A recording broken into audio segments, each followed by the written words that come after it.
Muito bem.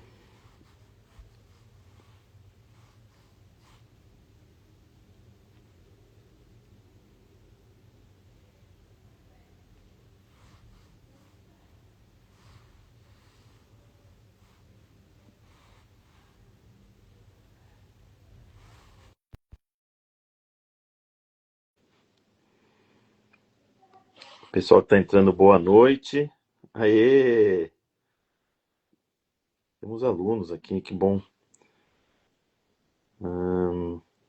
Peraí que agora eu tô na função dessas tecnologias aqui. Convidar e...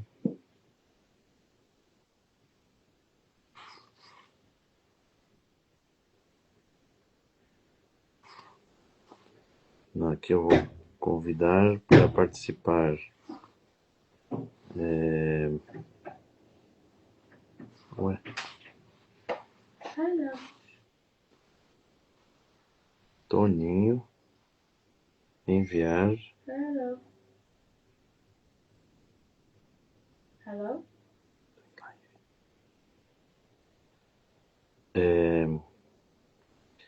Então agora vamos ver. Cadê você, Toninho?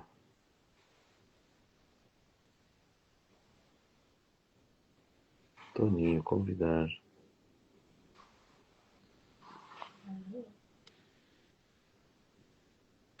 Ixi. Hello.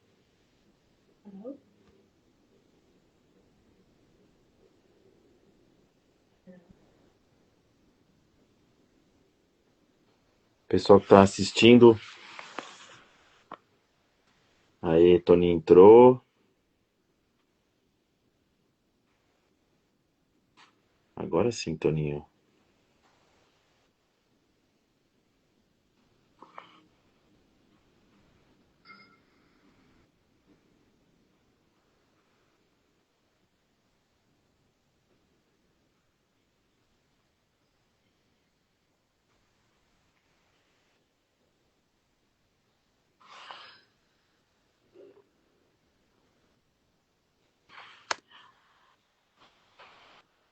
Toninho não está conseguindo participar.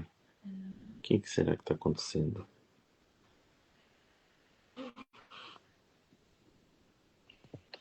Aê! Aê, Toninho. Beleza. Muito bom, deu certo. Vamos ver se agora. Bom, Cris está por aqui. Vou mandar um oizinho para todo mundo. Antes.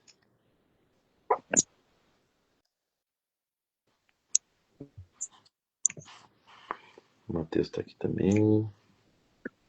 Muito bom.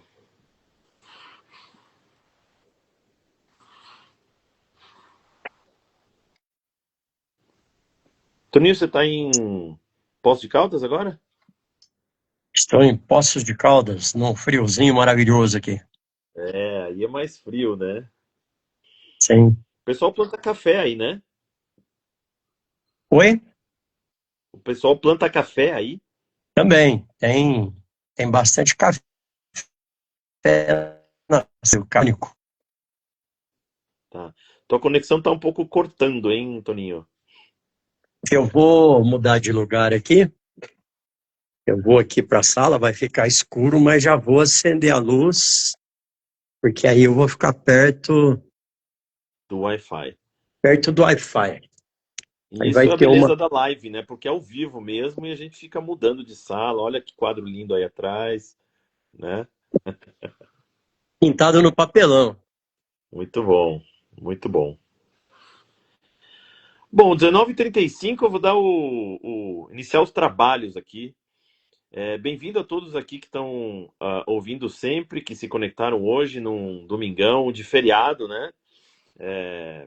Pessoal que está voltando aí do feriado, que está no carro, de repente consegue ouvir, mas quem está em casa também, se preparando para começar a semana. Aqui, quem vos fala, Marcos Iório, lixólogo, engenheiro químico, gerente executivo do Compromisso Empresarial para Reciclagem, né? Essa iniciativa que tem mais de 30 anos, nasceu aí logo depois da Eco 92, buscando aí essa conexão, essa transformação circular da sociedade. Começou ali com um dos R's da economia circular, que é a reciclagem, mas hoje a gente sabe que a reciclagem é parte de um todo, né, de vários R's. O Japão começou com 3 R's lá atrás, hoje já são mais de 11 R's. A gente precisa de muitos verbos para poder fazer a economia circular. E hoje nós estamos num dia especial aqui. A gente não fez domingo porque domingo é um dia que o algoritmo do Instagram dá audiência, ou porque, enfim, qualquer história dessas de influencer. Nós estamos aqui hoje porque é um dia especial, é o Dia Nacional da Luta dos Catadores, e a gente não podia deixar esse dia passar sem a gente conversar e explorar o assunto. Ele que é tema central da economia circular aqui no hemisfério sul global e, obviamente, no Brasil. E aí eu fiquei pensando, cara, quem que a gente vai chamar, né, para esse dia? Mas eu nem pensei muito, Toninho, porque logo veio você, assim, cara, eu vou chamar o Toninho, né, o Toninho que a gente tem participado de tantos fóruns, andados por tantos lugares, né? Então, nesse dia eu queria muito que você representasse a categoria, né? E tem uma coisa muito especial, porque que eu acho que você é um grande representante da categoria. A gente hoje ainda tem uma questão de nomenclatura. Quando a sociedade fala do catador, ela fala em termos genéricos, e cada pessoa tem no seu imaginário o catador, aquela pessoa que está puxando a carreta na rua, né? Alguns mais estudados pensam no catador aquele que está num lixão a céu aberto, né? Separando ali o seu material num lugar estático onde o lixo é descarregado, ou também os catadores, quando a gente está falando de políticas públicas, hoje muitas das políticas públicas são voltadas àquelas pessoas que trabalham em centrais de triagem, né, que recebem a coleta seletiva e que fazem a separação para poder comercializar para intermediários ou para a indústria. Então, cada um desse catador, seja ele um catador autônomo na rua motorizado, ou um catador autônomo que carrega o seu bag ou seu carrinho, ou um catador autônomo que está ali no lixão a céu aberto, ou um profissional da triagem, que também é um catador, mas está ali classificando materiais, e também aos catadores, né, a esses profissionais que hoje também ou gerenciam uma central de triagem ou gerenciam uma rede de cooperativas. Então, quem que está junto em toda essa história? O Toninho tem uma história para cada parte, né, dessa visão do catador.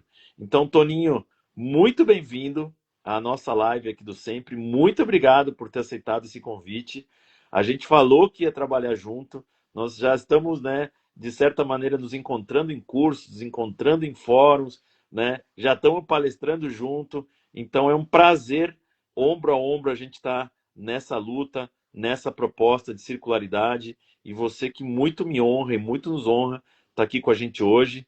Então, queria te dar as boas-vindas, a boa noite, e já te perguntar de cara que é esse Toninho que tem na história, essas propriedades sobre essa visão do catador ocupando cada um desses espaços na logística reversa. Boa noite, Toninho. É contigo o palco aí. Boa noite, Iório. Boa noite todo mundo que está ouvindo aí. Minha voz está chegando num tempo bom, Iório? Está chegando ótimo. Estou te ouvindo bem. Beleza. Eu participei em vários momentos aí da catação, né? E também não é à toa, eu já estou com 57 anos e comecei catando num feixe, né? A gente chamava de feixe de papelão aí na Rua Oriente, no Brás. E quem me ensinou a fazer o feixe, que hoje a gente chama fardo, foi minha mãe. E minha mãe falava feixe porque ela amarrava o fardinho de papelão igual ela amarrava feixe de lenha. E me ensinou assim. O feixe de lenha, para quem não sabe, ela tinha uma corda e a corda ficava bamba em volta da lenha. Não dava para fazer aqueles nó, né, de caminhoneiro. Então ela pegava uma madeira na corda meia bamba, dava uma volta e ia torcendo aquela madeira para a corda ir dando aperto, até que o feixe de lenha ficava bem firme para carregar. E assim a gente aprendeu a fazer feixes de papelão, aí no Brás, na Rua Oriente. Uma outra lembrança que vem muito forte é que o máximo que eu conseguia carregar com 15 anos era 30 quilos. E tinha que descansar no meio do caminho para descansar o pescoço, porque ia ficando pesado. E aí já vai um pouquinho da história de como eu comecei, né? Essa questão da rua. E aí eu estou falando de 1983, 84. Uhum. Depois eu acabei comprando um carrinho de rolemã. Eu tinha um, minha irmã tinha um também. Minha irmã é um ano mais nova que eu. A gente fazia carreto na feira, sábado e domingo. E segunda, quarta e sexta era o dia que o pessoal colocava papelão para fora aí na Rua Oriente. E aí a gente saía catando isso. Catando papelão e depois também plástico e alguns retalhos também para vender. E aí eu já aprendi o que eu sei hoje. Que o catador, ele cata aquilo que as pessoas querem comprar. Aquilo que vai dar uma subsistência para ele.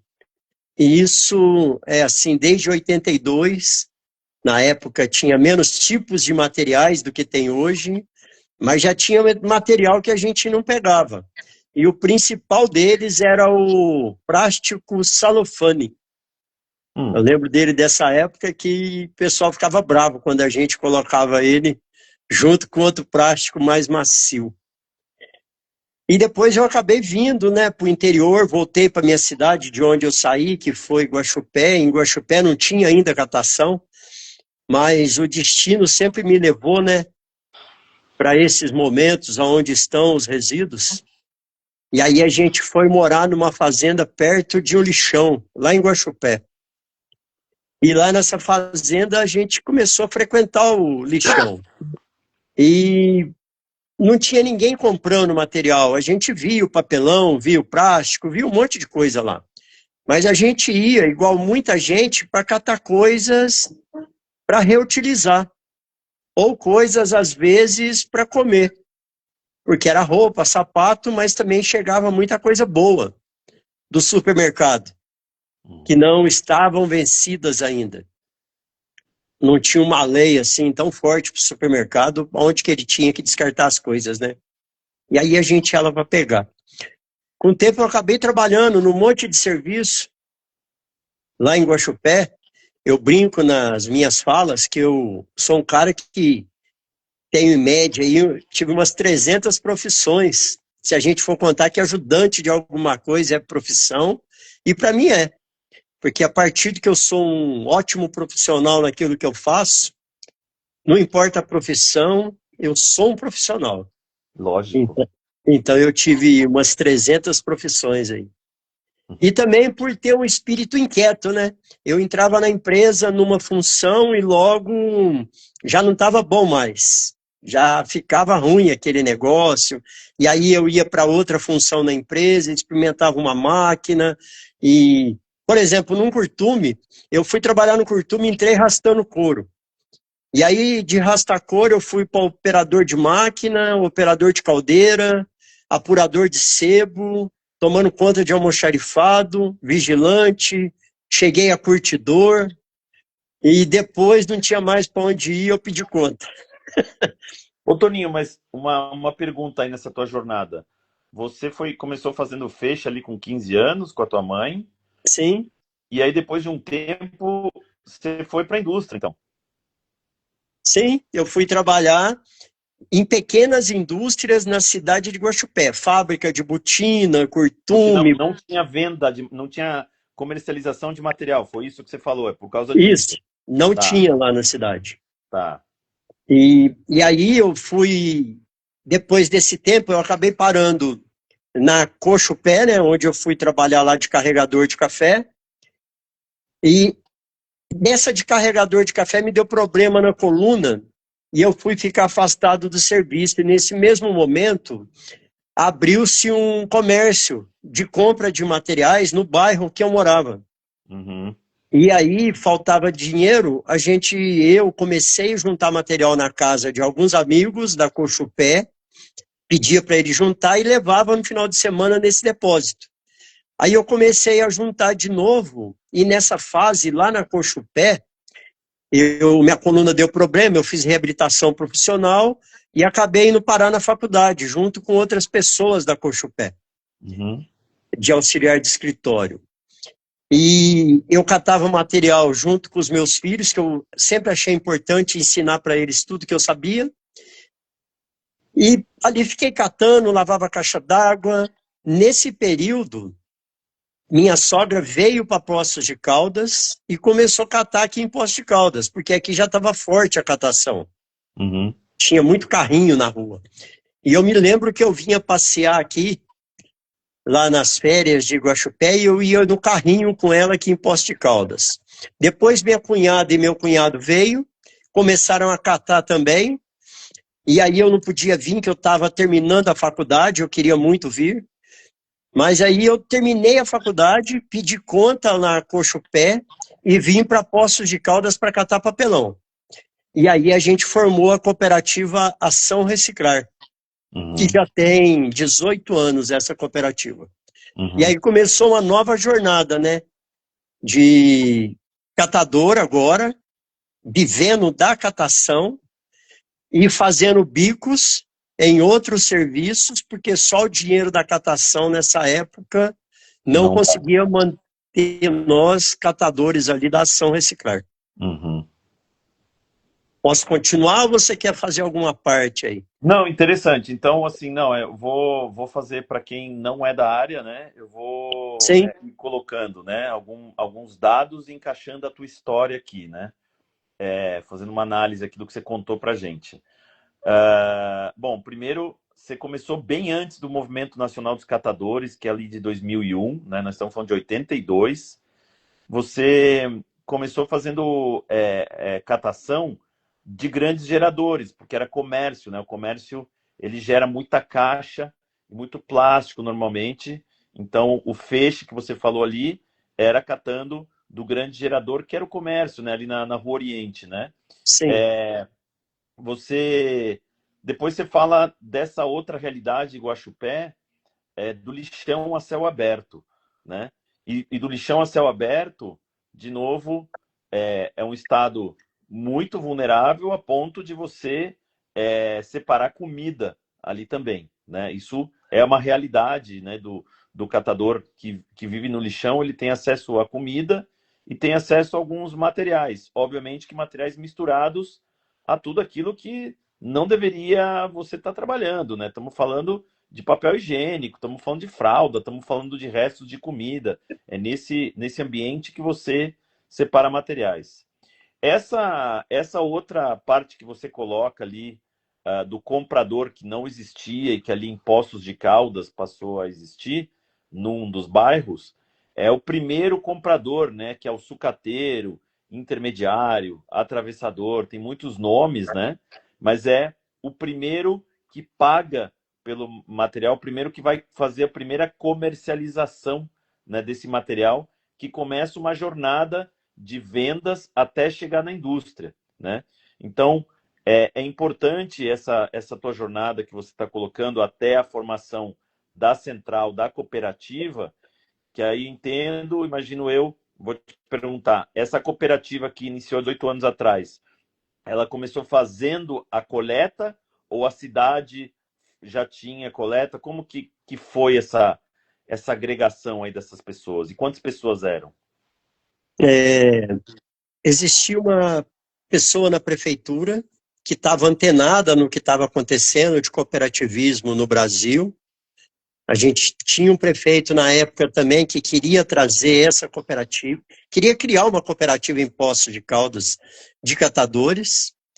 Já tinham tentado outras cooperativas, mas aí não eram de catadores, eram outros profissionais que não deu certo. Eram como se fossem profissionais da prefeitura que iam se juntar para separar material. Essa primeira cooperativa que eu conheço aqui da história não deu certo. A nossa cooperativa começou com um grupo de catadores de rua, e essa pessoa da prefeitura, que é a Iula Merola, ela que começou a conversar com os catadores, aqui em Poços de Caldas. E aí era uma média de 30 catadores. E aí alugou-se um pequeno galpão, lá no bairro chamado Centenário.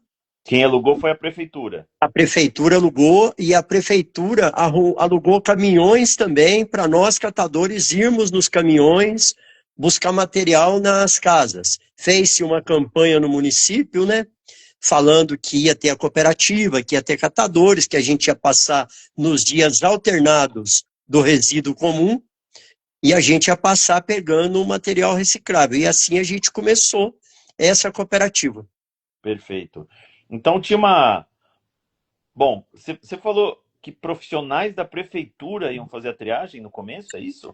No começo, quando a prefeitura levava material lá para o lixão, os profissionais dos garis, eles viram que tinha muito material. E eles tentaram criar uma cooperativa, até criaram uma cooperativa, mas que acabou não dando certo, aí eu não sei o motivo, porque eu não participei. Tá. E aí você participou dessa segunda proposta, vamos dizer, que aí já era um pouco mais organizada. A prefeitura entrou com o galpão, entrou com o caminhão de coleta, vocês era que desciam ali. E, ô Toninho, me diz uma coisa, nesse modelo aí que vocês atuavam no começo, vocês interagiam com as pessoas, os moradores? Sim. A gente fazia uma conversa muito forte com as prefeituras, porque sempre no início, né, tem aquela campanha porta a porta, a gente conversava com as pessoas, todo mundo muito animado, né, achando tudo que ia ficar rico. E aí a gente falava com as pessoas, separa para nós. Era muito assim, muito alegre, sabe? Sabe aquele empreendimento que vai começar, todo mundo muito animado, aquele monte de gente, catadores abrindo mão de fregueses deles, né? Porque cada catador na rua tem lá seus fregueses, que a gente chama. Então, o material daquela loja, daquele catador, passa a ir para a cooperativa para dividir com todos, e não é mais só daquele catador. Não, interessante isso que você colocou, primeiro, dessa veia de empreendedor, né? Quando existe a veia do empreendedor, ele está ansioso, porque ele acredita no seu negócio, ele acredita que aquilo vai ser o seu próximo passo de ascensão social, de renda, de tudo isso. E eu achei engraçado que você usou essa expressão, todo mundo achava que ia ficar rico, né? E você vê, vocês que já estavam nesse meio, né, tinham essa expectativa. E isso até hoje no imaginário das prefeituras, dos condomínios, das pessoas, elas acham que a gente doando, né, o material para o catador, para o classificador ali, para o profissional da triagem, eles vão ficar ricos, né, como se estivesse entregando ouro, né? Mas hoje a gente já sabe que isso não é suficiente para se manter, e você, na sua vida, ao longo da sua vida, você tinha que compensar a venda de material e fazendo bicos aí também, né? Sim. Então, só o material não sustenta, né? Essa você, né, descobriu a duras penas aí com teus sócios da cooperativa. Sim, a gente... E aí, tinha um problema, né? Porque aí chegava no fim do mês, não dava para ter um pagamento ali mais ou menos para todo mundo, a gente acabava pegando dinheiro com o atravessador, que era quem a gente vendia material, e ficava devendo para ele. Então, A gente demorou um pouco para entender que não adiantava pegar dinheiro com ele. Se a gente quisesse ter alguma coisa a mais e manter a cooperativa, a gente ia ter que ter uma jornada dupla de trabalho. E muitos catadores tinham essa jornada, e hoje, em alguns momentos aí, ainda tem uma cooperativa, e várias que eu conheço, tem gente que está lá, mantém a cooperativa, porque é aquele sonho de ter um negócio próprio, de ser dono do próprio nariz, mas ela ainda não fecha a conta, então ele tem que fazer uma jornada dupla de trabalho. Uma jornada dupla é trabalhar em outra coisa ou trabalhar como que funciona? Trabalhar em outra coisa. Outra coisa. Sim. Então, por exemplo, trabalhar na faxina, trabalhar na construção, que tipos de trabalhos, Toninho? Hoje, o principal que as pessoas fazem é assim, na época da panha de café, tem catador aqui no sul de Minas que deixa a cooperativa naquele momento e vai apanhar café. Depois ele volta para a cooperativa na hora que acaba a panha de café, porque a panha de café dá mais dinheiro do que o galpão da reciclagem. Uhum. E Tá, tem pessoas também que acabam trabalhando à noite, né? Fazendo bico, fazendo faxina mesmo. Tem mulheres que tomam conta de idosos. tá, Tem vários tá, tipos. Eu trabalhava aos finais de semana de garçom, tá. fazendo bico. Depois, numa outra época, eu rodava turno. Eu trabalhava na Danone, rodando turno. E o outro período eu trabalhava na cooperativa, ajudando no administrativo. Uhum. Tá. Você trouxe um ponto bem importante, acho, que é essa relação da cooperativa com o seu comprador de material, né? É, Normalmente o comprador de material é um negócio mais local, né? Mais territorial, tá ali mais próximo da cooperativa. Muitas vezes é uma relação comercial um pouco de refém, né? Porque a cooperativa não tem um setor de, vou falar o nome chique, procurement, né? Um setor de compras, né? Então, ela fica negociando ali preço e esse comprador ele faz o papel do banco, né? Do capital de giro, Sim, né? Ele adianta o dinheiro, só que se torna uma relação muitas vezes um tanto quanto tóxica, né? Porque você fica devendo, né? A empresa fica devendo para aquele comprador e aí as condições são essas. Você não consegue se desamarrar, né? Você tem que fazer negócio com ele por um longo período de tempo. Entre certo e errado, na verdade, é o que acontece, né? É uma jornada meio. É assim que é, né? Porque a cooperativa não tem acesso ao Sebrae, normalmente ela não tem todos os documentos para pedir capital de giro a juros baixos, e acaba sendo. A negociação é essa que acaba sendo. Então acaba criando esse vínculo, né? E às vezes cria o vínculo, inclusive, da pessoa que está à frente da cooperativa com o próprio comercializante ali, o comercializador ali de materiais, certo? é isso mesmo. E um lado ruim disso é que não importa o preço que ele está pagando, você é obrigado a vender para ele porque você está devendo para ele. E Uhum, aí ele começa a praticar um valor um pouco mais baixo do que o mercado. Ele uhum, até fala, ó, não vou te cobrar juro, mas ele abaixa o preço do material e é pior do que se cobrasse juro. uhum, uhum. Ele começa a ditar o valor e você não consegue não vender para ele porque você está devendo, né? E Deixar essa, de vender para ele, né? Não é, consigo. deixar de vender para ele. E às vezes essa relação, essas dívidas e adianta mais um pouco e coisa e tal, ela pode durar anos, certo? Certo. Né? Bom, incrível. É. Bom, e aí eu vou trazer um ponto que outro dia a gente discutiu com o Jair, né? Como é que a gente sai desse ciclo vicioso, né? Porque além disso, não só você esteve à frente de cooperativa, hoje eu entendo que você de novo faz catação na rua, né? Sim. Até onde né, a gente conversou e inclusive com o teu filho, né? Vocês vão ali pegar material de grandes geradores, mas você também já teve à frente da Rede Sul ali do sul de Minas, certo? Ali no trabalho de juntar cooperativas, é isso? Sim, voltando um pouquinho aqui na história, né? A gente montou a cooperativa Ação Reciclar, essa cooperativa começou a crescer, veio o Cataforte 1, com o Cataforte 1 veio o INSEA, que é uma ONG de Belo Horizonte, para treinar catadores em Minas Gerais, na parte administrativa. Era isso no Cataforte 1. A gente começou a se reunir com bases no sul de Minas para ser treinados, ficando mais fácil assim. A gente entendeu, junto com essas bases, que o problema de uma cidade era igual da outra, que era a venda picada para vários compradores, o preço, cada um pagava de um jeito, a gente descobriu valores muito diferentes em cidades muito próximas. A gente viu a nossa força, que todas as cooperativas tinham um diálogo muito bom com a população, e orientada ali pelo INSEA, a gente criou uma rede de cooperativas nessa época. Uhum. E essa rede, chamada Rede Sul e Sudoeste MG, eu fui ser presidente, fui eleito presidente nessa rede. Uhum.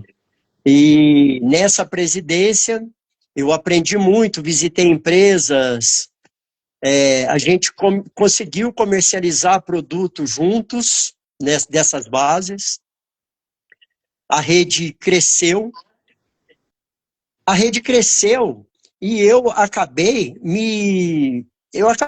saindo dessa rede uma época, porque eu queria muito testar coisas de catador de rua, sabe? Uhum. Eu acabei voltando para a rua como catador autônomo, que eu gosto muito do nome. Você falou de nomenclatura, né? Para mim, a nomenclatura mais forte é catador de rua mesmo, apesar da gente não catar na rua, coletar em edifícios e comércios. E catando na rua, eu tive algumas perdas. Uma delas foi a minha esposa que catava comigo. E nessa perda, eu acabei entendendo que tinha umas coisas que nós catadores sabemos, ou que eu, catador especificamente, sei, e que eu não falava para ninguém. Você já viu falar de um negócio chamado pulo do gato? Um ditado popular que tem? É?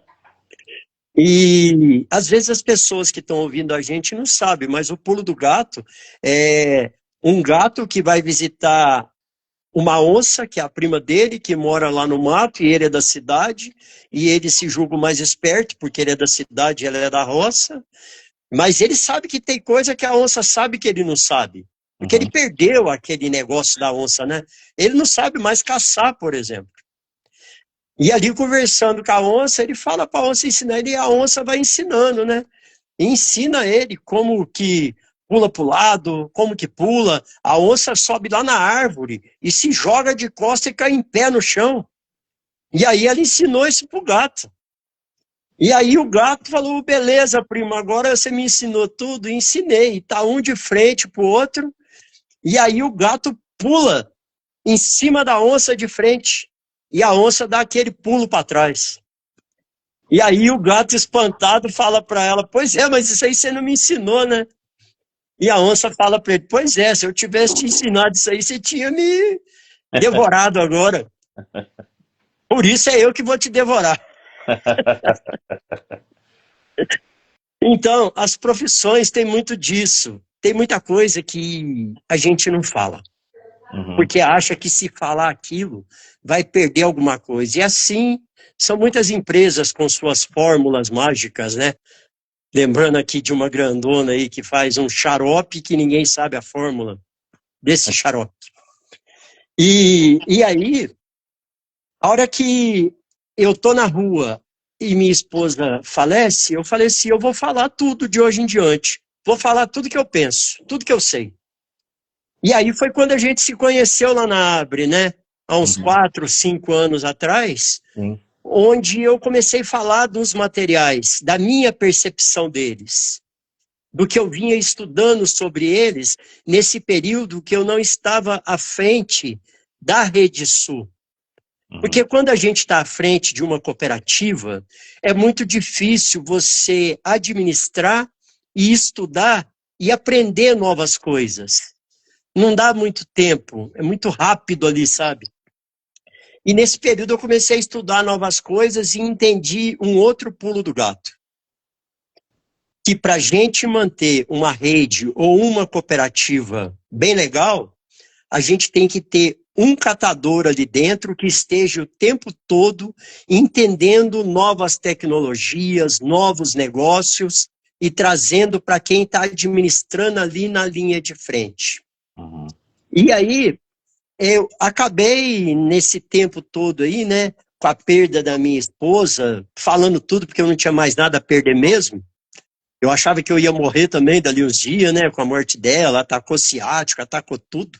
Mas eu acabei me recuperando e falar isso tudo me ajudou muito. E aí eu acabei voltando para a rede como consultor. Eu já era consultor em alguns serviços, fazia palestra. E aí, voltando de consultor para a rede, eu voltei com esse novo Toninho. Esse novo Toninho que agora não esconde mais o pulo do gato e falando para os catadores que não adianta a gente esconder o nosso pulo do gato. Porque não vai ser bom. Uhum. Vai ser muito melhor a gente trocar o nosso pulo do gato com o pulo do gato do outro. Uhum. Que foi o que eu fiz com alguns designers que são meus amigos que me falam o pulo do gato de desenvolver embalagens. Uhum. E eu falo o pulo do gato de como recuperar embalagens. E aí a gente tem um aprendizado muito grande. E aí você estava falando mesmo, eu até esqueci o que você falou do Jair, me desculpa. Não, acho que eu vou falar do teu pulo do gato, né?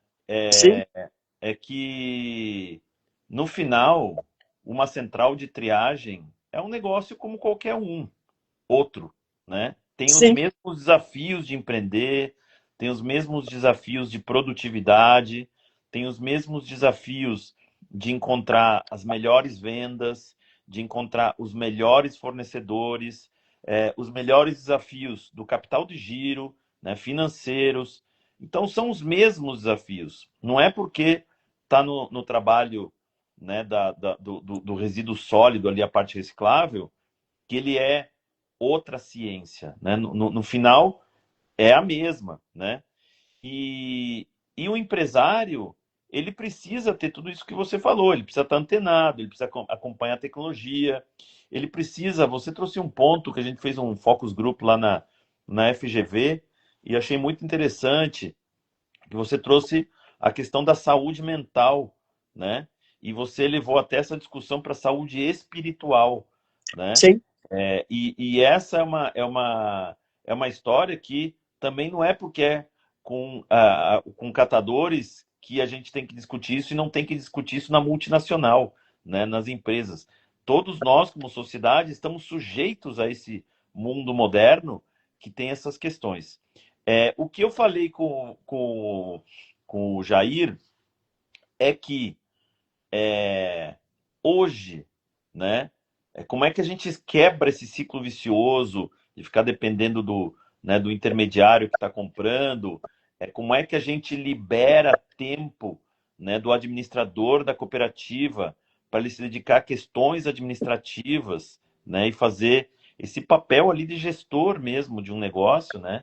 Uma parte que alivia muito é você ter as contas saindo do vermelho, né? Essa história de não fechar conta no final do mês e eu precisar ir fazer outra coisa, seja colher café ou trabalhar na indústria, qualquer história dessas, né? Uma das bandeiras é que se a gente, ao invés de ter cooperativas, né, trabalhando a coleta seletiva, a gente tivesse ali empresas privadas, as empresas privadas iam simplesmente colocar cada hora e cada pessoa, cada custo numa planilha e apresentar para a prefeitura e ia falar assim, olha, para eu fazer esse serviço de separação para você, eu cobro tanto por quilo, por dia, por mês, por tonelada, né? Ou seja, que tem um serviço ali.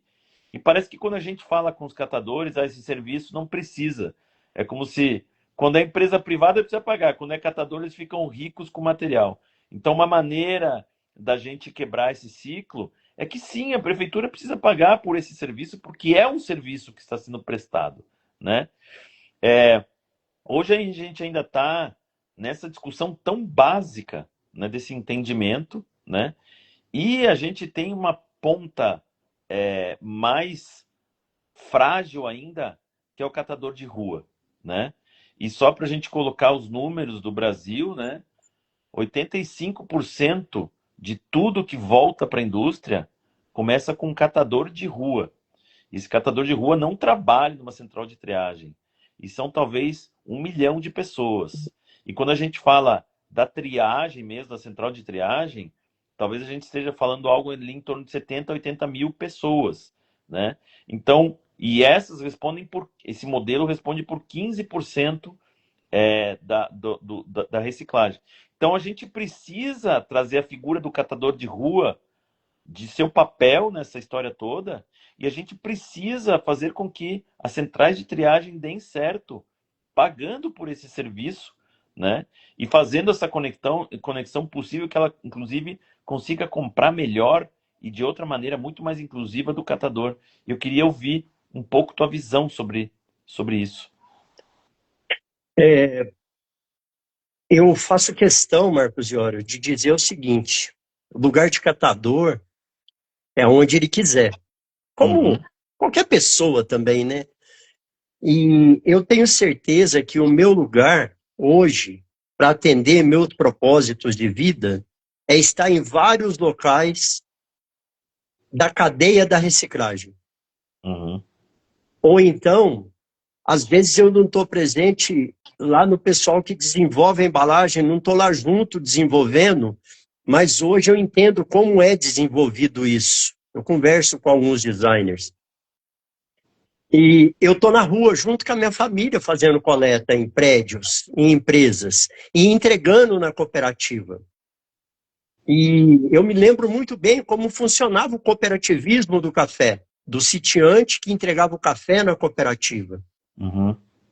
E para mim, hoje um modelo que vem funcionando com a minha família é clientes que pagam para a gente aí 180, 200 reais por mês para fazer coleta uma vez por semana, o material entrando na cooperativa pronto para ser prensado e vendido, uma parte da venda hoje fica para a cooperativa, que é 22% dessa venda, e 78% fica para minha família, para mim, meu filho, minha nora. Eu fico mais só na administração, só nos contratos que eles fazem. Esse é o catador de rua que tem uma caminhonete que consegue ir lá descer no prédio lá embaixo para pegar os bags. Mas eu conheço outros catadores que trabalham com um carrinho feito com geladeira, outros com um carrinho de feira, outros catam na sacola. Porque eu, como educador socioambiental, eu nunca vou poder perder o contato disso tudo, dessas pessoas, desse trabalho, senão acabou o meu serviço de educador também. O educador ele tem que estar sabendo tudo que está acontecendo.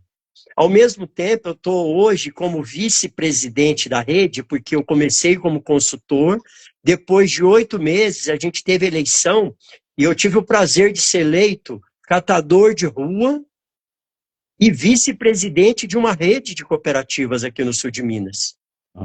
E uma rede que eu ajudei a fundar. E com essa nova visão trazendo para catadores. E falando para eles, gente, a gente precisa ter pessoas aqui na cooperativa que necessariamente não vão ser catadores, mas vão ser outros profissionais que acreditam naquilo que fazem, que têm propósito. Não é só catador que tem que virar administrador. A gente vai achar administrador que tem um propósito de vida parecido com o nosso. E é isso que a gente fica fazendo, buscando pessoas que tenham esse propósito de vida, sabe? e que ganhe dinheiro também, junto com nós aqui, ele como administrador, fazendo esse negócio de computador aí, fazendo um monte de coisa para nós, porque nós não dá conta de tudo. Mas, sabe, são pessoas, e é muito aquilo que você falou, pessoas espiritualizadas, e que entendam bem aquilo que está passando na cabeça delas. Não são pessoas que querem levar vantagem em cima das coisas, que querem passar a gente para trás. E demorou, mas hoje a gente sabe, a gente consegue entender um pouco dessas pessoas. Porque, na minha opinião, o mundo está melhorando. A nossa profissão, ela está sendo mais bem vista por grande parte das pessoas. E as pessoas estão começando a entender que elas não querem mais trabalhar em algo só para ter dinheiro, mas que gerem um propósito para elas. Então, o que a nossa rede está fazendo agora é tentando achar essas pessoas que estão em busca de propósito para trabalhar junto com a gente e a gente conseguir furar essa bolha aí, sabe? De mostrar para as pessoas que aqui, além de catador, a gente sabe também comprar, vender, comercializar, usar inteligência artificial nos nossos processos, sem excluir pessoas, mas trazendo novas pessoas. Perfeito, muito bom. Bom, você traz, acho que assim, uma das coisas que eu mais admiro nesse teu furar de bolhas, né, é que realmente nos últimos 5 anos você não teve nem vergonha, nem medo, nem ficou acanhado de falar assim, quero fazer esse curso de embalagens, quero fazer esse curso de especificação de embalagens, né? Você fez vaquinha para tentar viajar, acho que para o Japão, né? Sim. Enfim, então você vai se metendo nas coisas e trazendo esse conhecimento de campo que é a tua própria vida e que a maioria das pessoas que hoje projeta embalagens ou que lança produtos ou que faz campanhas de marketing não tem ideia de como as coisas funcionam depois que o consumo aconteceu e você tem trazido, né, com muita poesia e com sempre com muita propriedade para falar desse assunto com tantas pessoas da cadeia. Não à toa você está sempre convidado ali na Associação Brasileira de Embalagens, né, nos fóruns, e sempre que eu converso contigo, você está palestrando em algum lugar, e eu acho que isso é uma missão muito espiritual, Toninho, e acho que isso é o que eu mais respeito e mais vejo você como esse ser tão iluminado. Eu queria para a gente já ir para os finalmente aqui da nossa conversa, que passou muito rápido, né? E aí eu vou falar uma coisa para quem tá só assistindo a live, né? É um privilégio ter a amizade do Toninho, quando a gente consegue dedicar mais horas para conversar fora aqui né, do tempo, né? Mas, Toninho, hoje é o Dia Nacional da Luta do Catador, né? Eu digo que o Brasil, nos últimos 2 anos, ele está passando por uma revolução de decretos, né? A gente tem agora o Plano Nacional de Economia Circular, temos uma estratégia nacional, tem a Lei de Incentivo à Reciclagem. Dentro assim, das tuas motivações pessoais e tua luta a curto prazo, o que você, assim, minha maior bandeira qual que é essa bandeira? O que nós vamos acompanhar o Toninho falando nesse próximo ano, pelo menos, de qual que é o tema que você tá falando assim, eu tô convicto que é isso aqui que eu tenho que trabalhar. É difícil falar disso porque eu ainda não consegui convencer as pessoas de que resíduo, ou pelo menos uma grande parte das pessoas, né, de que resíduos que são recursos têm vida, são energias vivas. Eu preciso de um pouco mais de tempo para convencê-los disso ainda. E de que essa energia desses recursos estão totalmente ligadas com nós, seres humanos. Eu quero espaço para falar disso, eu preciso falar disso. Eu preciso também que as pessoas me paguem para falar disso, porque quem não tem dinheiro para pagar, eu vou falar disso sem receber para essas outras pessoas. É tipo uma lei Robin Hood, né? Aqueles que podem pagam e aqueles que não podem estão financiando eu para falar lá nas escolas estaduais, municipais, para alunos de quarto, oitavo ano, sobre isso, sabe? E trazendo a minha vida como testemunha disso, de que esses materiais se confundem muito com a minha história. Uhum. E, além disso, que eu quero muito falar, eu quero muito trazer para a nossa rede, para ser um modelo de que se tratar a mente do catador, sabe? Isso vai melhorar muito a qualidade de trabalho dele e de vida dele.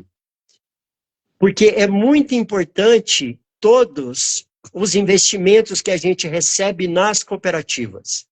Mas, ao mesmo tempo, falta um investimento na pessoa, sabe? Na mente dessa pessoa para ela aprender a lidar com ela mesma.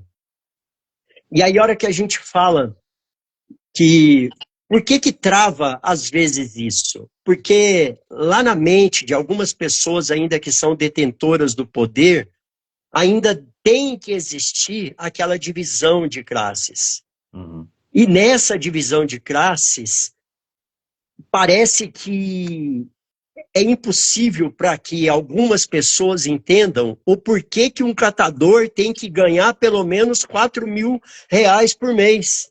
Uhum. E se ele começa a ganhar isso, o pessoal já começa a querer cortar alguma coisa. Como se ele não merecesse aquilo por um sistema de capitalismo que nós fomos inseridos nele aqui no Brasil há muito tempo, onde cada um tem que ficar no seu lugarzinho. E é por isso que falta esse acesso à mente das pessoas para elas entenderem que não é assim que deve funcionar, que o lugar de cada um é onde ele quiser, mas se ele puder tratar a mente dele com apoio de outros profissionais, e o meu sonho é ter um profissional psicólogo, terapeuta na nossa rede para atender catadores, a gente avançar nesses processos. Perfeito.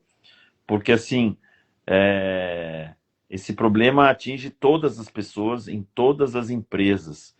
E a gente está falando de pessoas, normalmente o catador, no estado de vulnerabilidade, né, no estado de marginalização, como você mencionou, e a gente precisa trabalhar a autoestima também dessas pessoas, porque elas são parte da função, né, da gestão de resíduos, da circularidade, né, da educação ambiental, né, os catadores como agentes de educação ambiental. Então, eu concordo plenamente contigo e obrigado por trazer essa visão que não é só funcional, né, produtiva, de separação, né? Você trouxe aqui as pessoas que trabalham com a separação, com a coleta, tão importantes quanto qualquer função social, né? E por isso não deveriam ser tratadas de maneira diferente, nem remuneradas de maneira diferente. Toninho, eu estou muito agradecido por você ter dedicado esse tempinho aqui para falar com a gente no domingo. Eu tenho certeza que a gente vai desenvolver coisas juntas que também premiem esse teu conhecimento, né? E que você possa ter também a multiplicação dessa voz e desse conhecimento que você não só conquistou, mas faz questão de dividir, e isso é um ato de amor também. Então, obrigado. Eu dedico aqui esse teu jeito de ser e essa tua alegria, essa maneira como você dança nos lugares, né? Para que mais pessoas acompanhem e que a gente se contagie com essa tua energia, porque realmente você é um exemplo e eu tinha certeza que você hoje ia representar a classe de maneira magistral. Então, meu muito obrigado, Toninho, tá? Nós vamos quase fechando aqui. Eu queria agradecer quem ficou aqui na escuta, acompanhando. E lembrar vocês, quarta-feira nós vamos fazer outra live, Toninho, de uma coisa que nós não podemos perder, um fenômeno que está rolando, que é a reciclagem dos liners de figurinhas, né? Sim. A coisa tomou uma... Parece que as pessoas nem sabiam que tinha um papel siliconado e, de repente, eu estou vendo crianças falarem que não pode jogar papel no lixo comum porque ele vira metano, né? E, de repente, virou um fenômeno, né? Não percam, porque na quarta-feira eu vou entrevistar o Ailton Alves, que é o CEO da Poupel, a única empresa da América Latina que recicla liner siliconizado. E esse ano deu um boom, né? A Natura se envolveu, as empresas se envolveram, a Poupel está reciclando, o dinheiro dos lines de figurinha vai para o GRAAC, né? Como uma ação beneficente, e a coisa tomou um negócio tão explosivo que ela virou uma proposta de lei no Congresso, né? Dessas loucuras no Brasil, com tantas discussões, agora a gente está discutindo isso no Congresso. Mas vamos discutir isso e todas as questões da reciclagem no Brasil, lembrando que quando a gente fala de economia circular, a gente não está falando de materiais, ela depende de pessoas e começa nos catadores.